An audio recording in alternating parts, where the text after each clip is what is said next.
तो बेटा आज का हमारा टॉपिक जो रहेगा वो रहेगा बायोटेक्नोलॉजी पे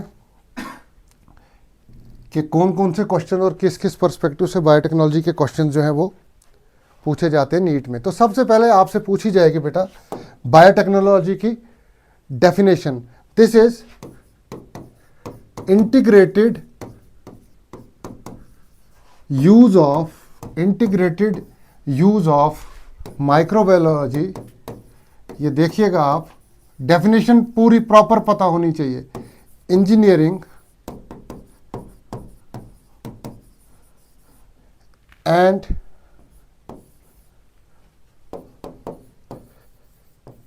बायोकेमिस्ट्री, ठीक है। This is integrated use of microbiology, engineering and biochemistry to achieve technical application of capabilities of microbes this is integrated use of microbiology, engineering and biochemistry to achieve technical application of capabilities of microbes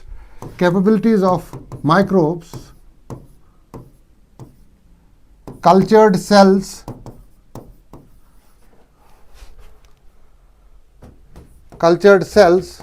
tissues और parts thereof।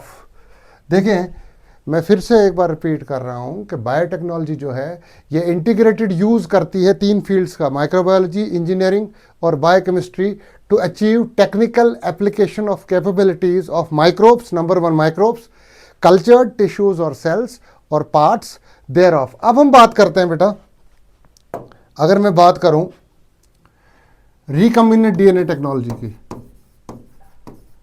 Recombinant DNA technology जो है बेटा, ये आपको पता है कि recombinant DNA technology में बेसिकली क्या होता है कि आप किसी भी सेल में या किसी भी जीनोम में एक फॉरेन जीन जो है वो इंट्रोड्यूस करते हो, ठीक है। तो जब आप किसी जीनोम में फॉरेन जीन इंट्रोड्यूस करते हो तो इसी टेक्नोलॉजी का नाम जो है वो रिकॉम्बिनेंट डीएनए टेक्नोलॉजी है। सपोज मैं आपको सिंपल बताऊं कि आपने एक जीन लाया बेटा कहीं से भी,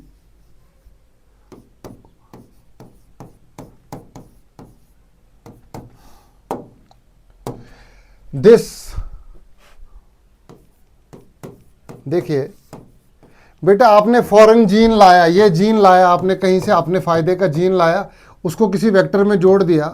इस जीन को इंसर्ट बोलते हैं और insert plus vector is equal to recombinant DNA. ये कैसे होगा बेटा, ये सपोज हमारा जीन ऑफ इंटरेस्ट है, ये हमारा जीन ऑफ इंटरेस्ट है। सपोज ये एंटीबायोटिक रेजिस्टेंस का जीन है, हमने कहीं से निकाल के लाया। अब क्या करते हैं हम बेटा, इसको किसी वेक्टर के अंदर इंसर्ट करके इसको जोड़ के, तो आगे मैं फिर से रिपीट कर रहा हूं, तो क्या बना, recombinant DNA. Now how does this work, ये ऐसा है बेटा कि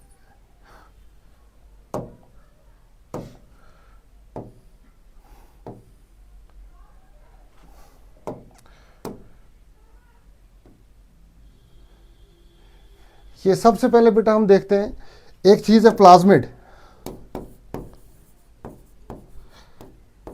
प्लाज्मिड के बारे में आपको कुछ चीजें जाननी है। प्लाज्मिड है क्या बेसिकली, ये double stranded circular DNA molecule है। एक चीज डबल स्ट्रैंडेड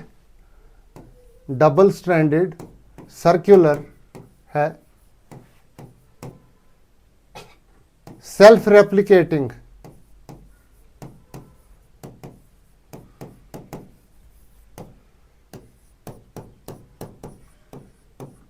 एक्स्ट्रा क्रोमोसोमल। बेटा ये double stranded circular DNA molecule है, खुद से रेप्लिकेट करता है। बैक्टीरिया का जो खुद का जीनोम है, खुद का डीएनए है, उसके अलावा उसमें जो सर्कुलर डीएनए मॉलिक्यूल होता है उसको प्लाज्मिड बोलते हैं। It replicates independently of the genome of bacteria. Bacteria का जब खुद का डीएनए मल्टीप्लाई करता है, उससे इंडिपेंडेंट होकर ये खुद को रेप्लिकेट करता है। तो डबल स्टैंडर्ड है, सर्कुलर है, सेल्फ रेप्लिकेटिंग है, एक्स्ट्रा क्रोमोसोमल बॉडी है, किसमें? बैक्टीरिया के अंदर, ठीक है। और सबसे, अगर मैं एक ही अभी टॉपिक पे रहूं तो इसके अंदर जो है वो एंटीबायोटिक रेजिस्टेंस के जीन्स जो हैं वो बेटा पाए जाते हैं। थोड़ा सा मैं आपको बता दूं कि एंटीबायोटिक रेजिस्टेंस के जीन जो होते हैं वो बैक्टीरिया के अंदर होते हैं। एंटीबायोटिक रेजिस्टेंस क्या चीज़ है, मैं आपको शॉर्ट में बताता हूं बेटा।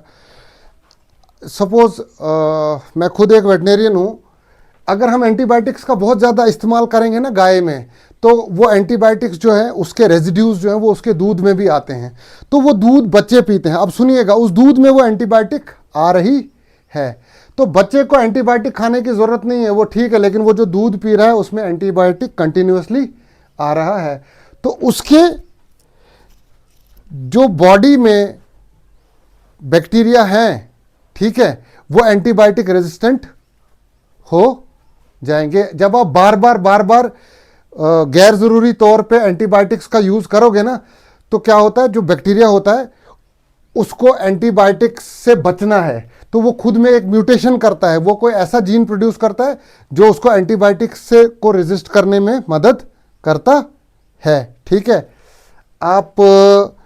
मैं फिर से आपको एक स्टोरी सुनाता हूँ, बाद में हम रिकम्बिनेंट डीएनए की बात करते हैं कि एंटीबायोटिक रेजिस्टेंस कैसे फैलता है। सुनिएगा मेरी बात।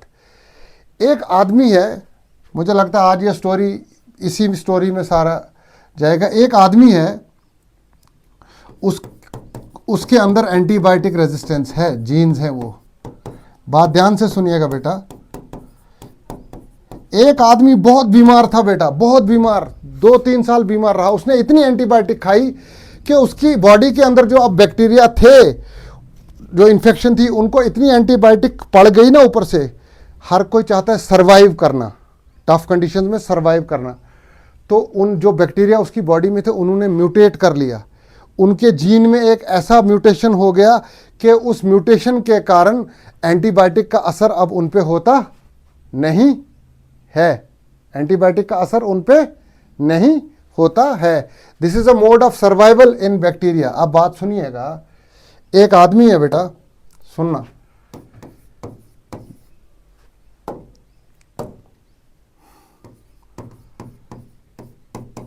ही डेफिकेट्स। अब एक बंदा जो है वो डेफिकेट करता है ओपन में। सुनिएगा बात, वो बीमार था 2 साल से, उसकी बॉडी के अंदर एंटीबायोटिक रेजिस्टेंट बैक्टीरिया हैं। जब उसने डेफिकेट किया ना बेटा, तो वो जो बैक्टीरिया था उसकी बॉडी में,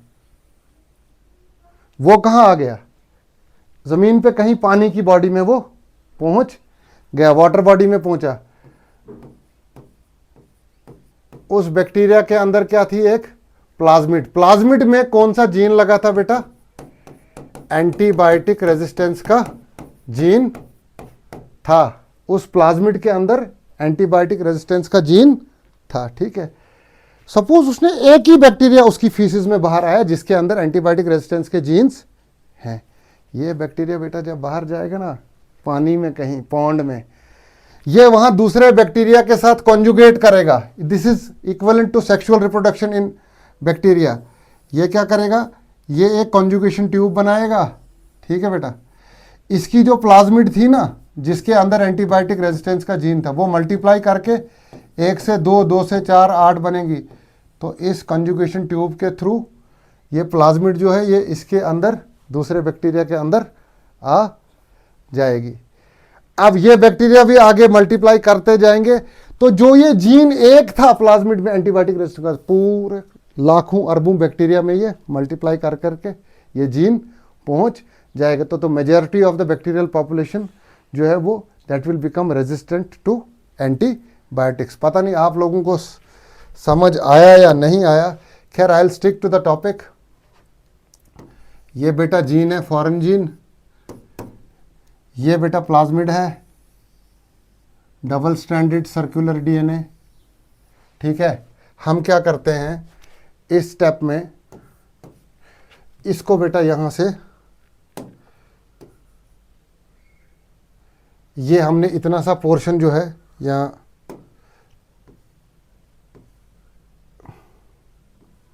ठीक है,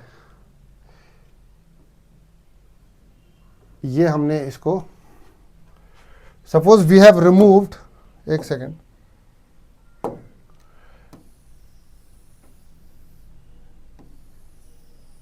बेटा ये प्लाज्मिड था, इसको यहाँ पे काट दे दिया हमने, यहाँ पे भी काट दे दिया, इतना सारा पोर्शन जो है वो रिमूव कर दिया, देखें वहाँ खाली जगह बन गई। यहाँ पे हमारे पास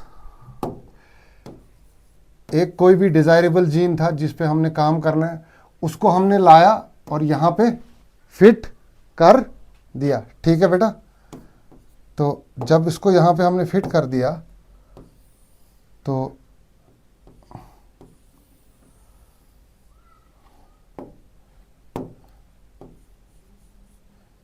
ये जीन हमने यहाँ पे डाल दिया। तो बेटा जब काटा हमने प्लाज्मिड को, प्लाज्मिड डीएनए की बनी है, तो दो जगह पे हमने कट दिया। वो कट जो हम देते हैं वो किस एंजाइम की मदद से देते हैं बेटा? उस एंजाइम का नाम है रिस्ट्रिक्शन एंडोन्यूक्लियस। क्या नाम है? Restriction endonuclease enzyme. ठीक है, इसको मॉलिक्यूलर सीजर भी बोलते हैं बेटा। Restriction endonuclease enzyme is also called as molecular scissor. क्या बोलते हैं? Molecular scissor. बेटा इसने एक पीस काटा, हटा दिया, यहां से जीन लाया था हमने, जीन ऑफ इंटरेस्ट जिसको इंसर्ट भी बोलते हैं, जो फॉरेन जीन हमने लाया उसको इस प्लाज्मिड के साथ जोड़ दिया। तो जिसने जोड़ा, जोड़ने के लिए लाइगेट मींस गांठ मारना, लाइगेट का मतलब होता है गांठ मारना। तो लाइगेशन के लिए जो एंजाइम यूज हुआ उसका नाम है डीएनए लाइगेस। क्या नाम है? डीएनए लाइगेस, या दैट इज बेसिकली वो एक सिंथेटेस एंजाइम है। कौन सा एंजाइम है? Synthetase enzyme. बेटा क्वेश्चन नीट में सीधा सीधा नहीं आता है, ऐसे एमबीबीएस की सीट नहीं निकलती है रट्टा मार के। क्वेश्चन ये आम बच्चे को भी पता है, जीन लाया, प्लाज्मिड के साथ जोड़ा, रिस्ट्रिक्शन एंडोन्यूक्लियस ने जोड़ा, काटा, उसने जोड़ा, ये सबको पता है। अब इसमें जानने वाली चीज बेटा एक अच्छी क्या है कि पहले क्वेश्चन पूछा जाएगा कि रिस्ट्रिक्शन एंडोन्यूक्लियस कौन सा एंजाइम होता है। रिस्ट्रिक्शन एंडोन्यूक्लियस वो एंजाइम है जो स्पेसिफिक पॉइंट्स पे डीएनए को काटता है और इंटीरियर्स में काटता है, एंड पे नहीं, डीएनए स्ट्रैंड के एंड पे नहीं, कहां? अंदर। ठीक है, तो वहीं एक और क्वेश्चन निकल के आता है, अगर एंडोन्यूक्लियस एंजाइम है तो फिर एक्सोन्यूक्लियस भी कोई एंजाइम होगा। एनसीईआरटी में अगर आपको कोई वर्ड दिखता है ना लिखा हुआ, वो उस वर्ड पे क्वेश्चन बहुत डेप्थ में पूछ लेगा किसी दिन। वो नहीं है कि वो सिर्फ वही लाइन रटे वाली पूछेगा। एक्सोन्यूक्लियस एंजाइम बेटा कौन सा? एक्सोन्यूक्लियस। ठीक है, एक्सो, तो एक्सोन्यूक्लियस एंजाइम जो होता है ये एंड्स पे काटता है डीएनए को। कहां काटता है? इसका काम है प्रूफ रीडिंग। ये क्वेश्चन है, डीएनए रेप्लिकेशन में अगर कहीं गलती हो जाए तो गलती को, एरर को रेक्टिफाई करने का काम कौन करता है? Exonuclease enzyme. तो एक्सोन्यूक्लियस एंजाइम का काम क्या है बेटा? प्रूफ क्या? रीडिंग। क्या काम है बेटा?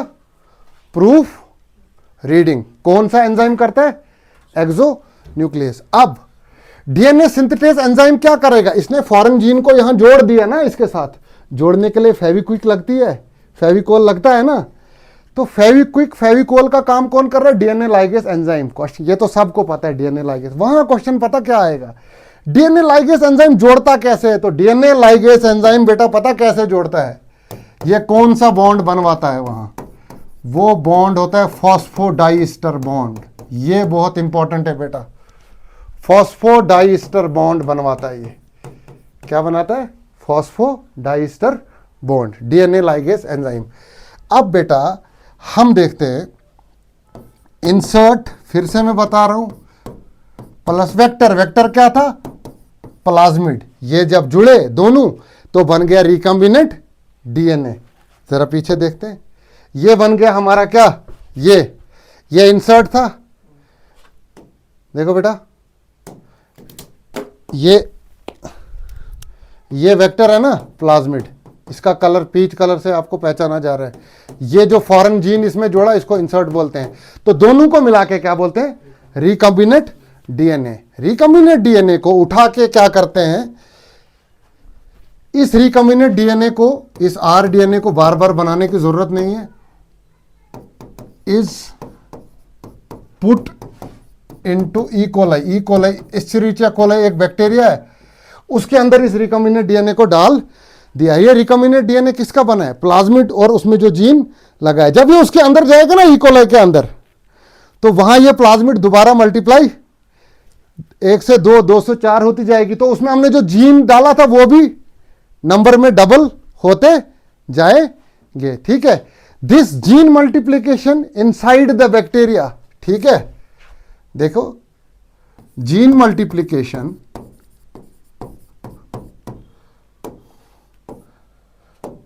देखो बेटा, gene multiplication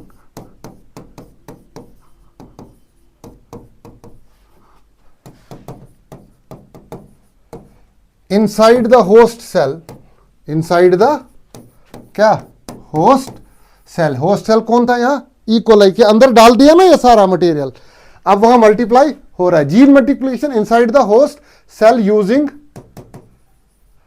recombinant DNA, using recombinant DNA. ठीक है, यूजिंग, इस चीज को बोलते हैं बेटा क्लोनिंग।